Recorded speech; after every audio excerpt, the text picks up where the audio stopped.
Okay, बिस्मिल्लाहिर्रहमानिर्रहीम। इस question को डिस्कस करते हैं। अ 35 ईयर ओल्ड वुमेन, अगर फीमेल की एज 30 से लेकर 40 साल के दरमियान में है तो आपने सबसे पहले आउटोम्यून डिजीज़ को रूल आउट करना है। तो पहला मुझे हिंट मिलता है कि ये कोई आउटोम्यून डिजीज़ होगा। इसके बाद आगे चलते हैं। 2 week history of droopy eyelid. अब ड्रूपी आईलिड एक ही आउटोम्यून डिजीज़ की वजह से होती है, वो है माइस्थीनिया ग्रेविस। ठीक हो गया। लैम्बर्ट ईटन में भी ऐसा नहीं होता, लेकिन माइस्थीनिया ग्रेविस में देखने को मिलता है। ओके, ड्रूपी आईलिड क्यों होती है? लिवेटर पाल्पेब्ररी सुपीरियरस मसल की पैरालिसिस की वजह से होती है। Double vision that means extra ocular muscle की पैरालिसिस है। ओके, और ये सिम्टम वर्स हो जाते हैं over the end of the day. इसका क्या मतलब है? इसका मतलब है फटीक फैक्टर आया हुआ है। फटीक फैक्टर का मतलब है कि जब वो मसल्स को यूज़ करेगी, ज़्यादा मसल को यूज़ करेगी, तो at the end of the day weakness मज़ीद बढ़ जाती होती है। तो इसमें क्या होता है, इसमें जो वीकनेस होती है वो इंक्रीज़ हो जाती है विद एक्टिविटी। ठीक हो गया। और ये वीकनेस इंप्रूव हो जाती है विद द रेस्ट। ये भी माइस्थीनिया ग्रेविस का पॉइंट होता है।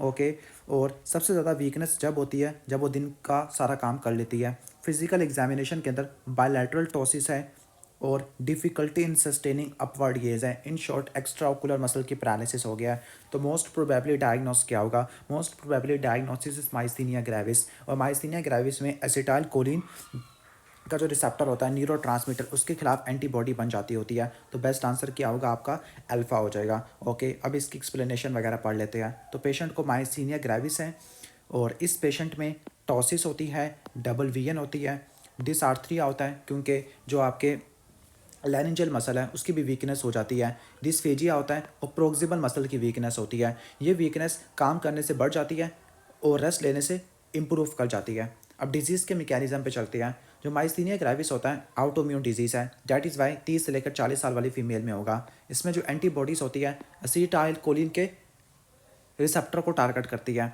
जब एसिटाइल कोलिन के रिसेप्टर को टारगेट करती है तो जो न्यूरोमस्कुलर ट्रांसमिशन वो नहीं हो पाती। ट्रीटमेंट के अंदर आपने एसिटाइल कोलिन एस्ट्रेस इनहिबिटर देने हैं, लाइक पायरिडोस्टिगमिन। ठीक हो गया। अब जो माइस्थीनिया ग्रेविस होता है वो थाइमोमा या थायरोटॉक्सिकोसिस इससे एसोसिएटेड होता है।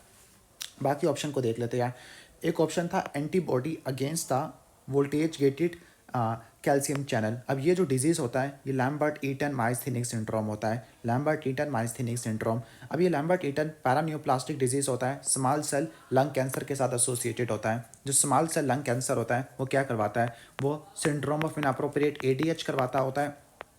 इसके अलावा कुशिंग्स डिजीज़ कराता होता है, कुशिंग सिंड्रोम कहते हैं बल्कि उसको, और लैम्बर्ट ईटन माइस्थेनिक सिंड्रोम करवाता होता है। क्लियर। अब लैम्बर्ट ईटन में क्या होता है? लैम्बर्ट ईटन में भी प्रोक्सिमल मसल की वीकनेस होती है, लेकिन ये वीकनेस रिपीटेटिव एक्टिविटी करने से इंप्रूव कर जाती है।